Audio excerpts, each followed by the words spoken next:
Algeria, summer 1972. The face of a country celebrating its 10th birthday. For 7 of these 10 years, this man, Houari Boumediene, has held the reins of power.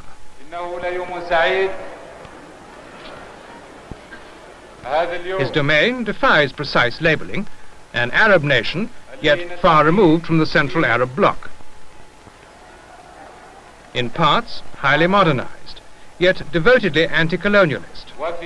Geographically, part of the African continent, yet only an hour's flight from the former master, France.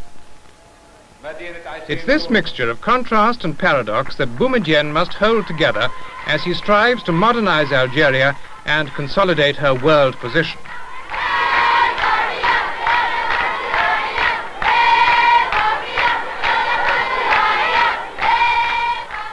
This week, Echo looks at Algeria 10 years after independence.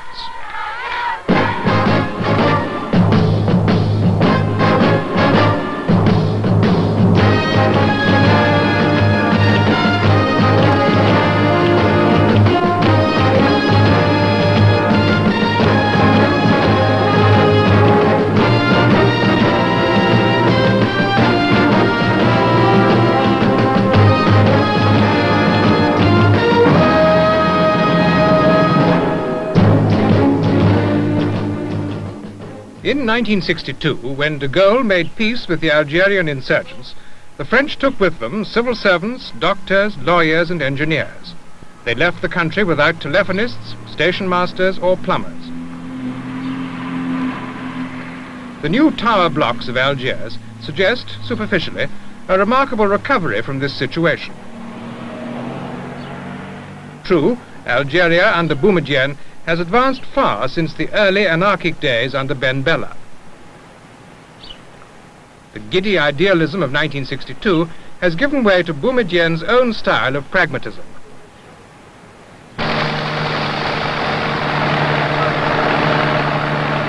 And nowhere is this pragmatism better illustrated than in the changing course of Algeria's petrochemical industry.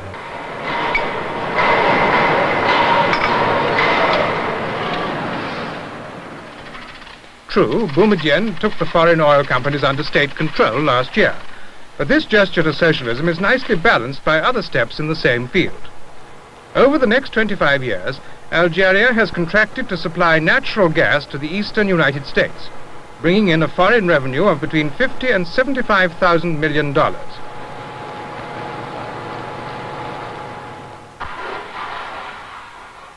And while strongly anti-capitalist, has never shown any reluctance to export this same gas to West Germany, France, Britain and Italy.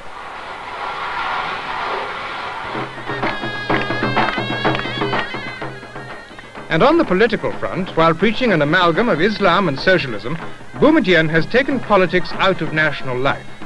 The sole political party, the FLN, has not held a full Congress in 8 years. The flamboyant Marxism of the country's first president, Ben Bella, is now only a distant memory to most. Rolls of parchment, the key to Boumediene's way of doing things on the land.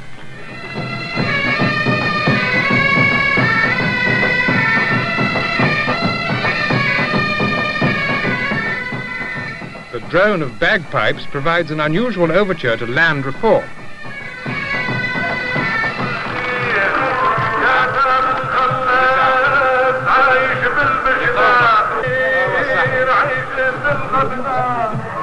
بلهوان أحمد بن عمار جناتي أحمد بن عمار. It's a real meeting point between Marx and Mohammed. بن عمار.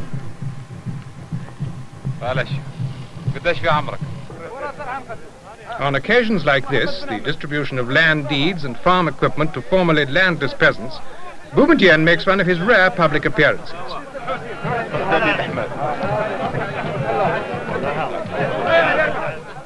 Behind the face of the statesman, a shy, rather austere, but not unfriendly man.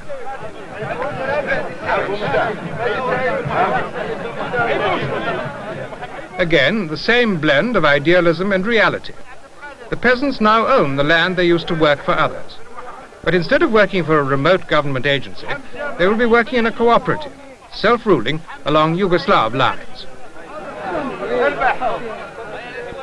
But even important reforms and innovations like this don't give the real key to Algeria's planned future. The agricultural growth rate is set at 3%. While growth in the industrial sector is a projected 15.5%.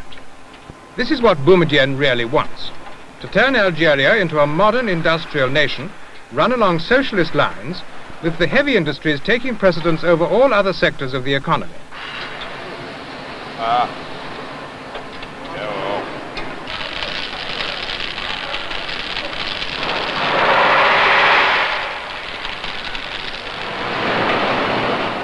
The mixed pedigree of this bus and lorry plant, owned jointly by a French firm and the Algerian government, might cause a few shudders among the more orthodox members of the FLN. But Boumediene knows that dogma and development often make poor bedfellows. His aim is to develop industry, so he takes help from whichever quarter it's offered, without selling out to foreign domination.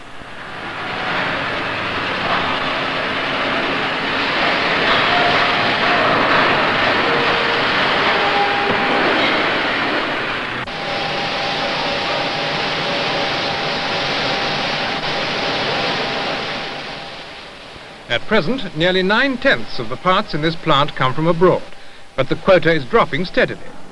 If Algeria can further cement her trade links with Europe and North America, the road to self-sufficiency may get easier still.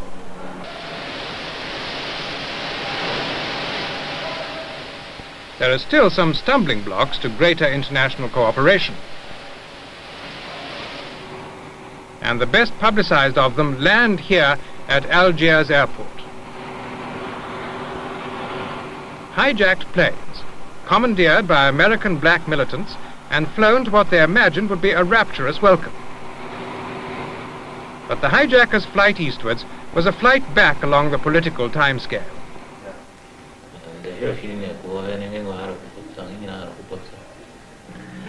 Once the enfant terrible of Africa, Algeria now acts with a newfound responsibility, returning ransom money and now, significantly, taking a hard look at the emigre groups who found shelter and support there.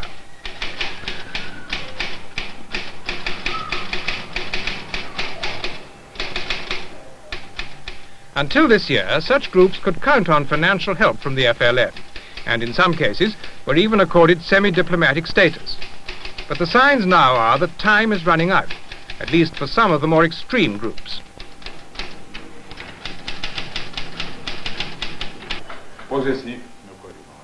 Government unease at the presence of the minuscule American Black Panther Party has been heightened by two events in particular. A letter from Eldridge Cleaver to President Boumediene charging him with lack of revolutionary zeal, and Cleaver's rather dubious attachments with a series of local Algerian girls.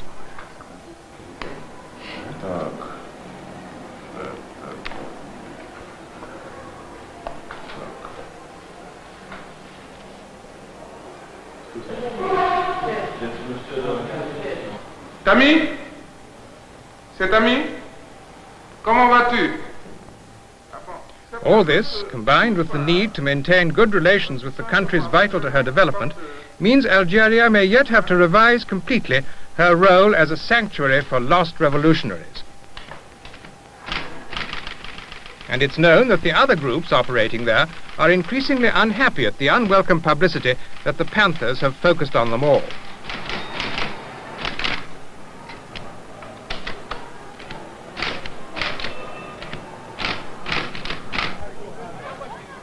Algerians generally are beginning to realize that they face more urgent tasks than playing keeper of the world's revolutionary conscience. Despite a crash program, illiteracy still runs at nearly 80%, unemployment at around 15%. Algeria is luckier than many of its North African neighbors, with its vast oil, gas and mineral deposits, and in having a relatively stable, though authoritarian government to guide it towards its goals.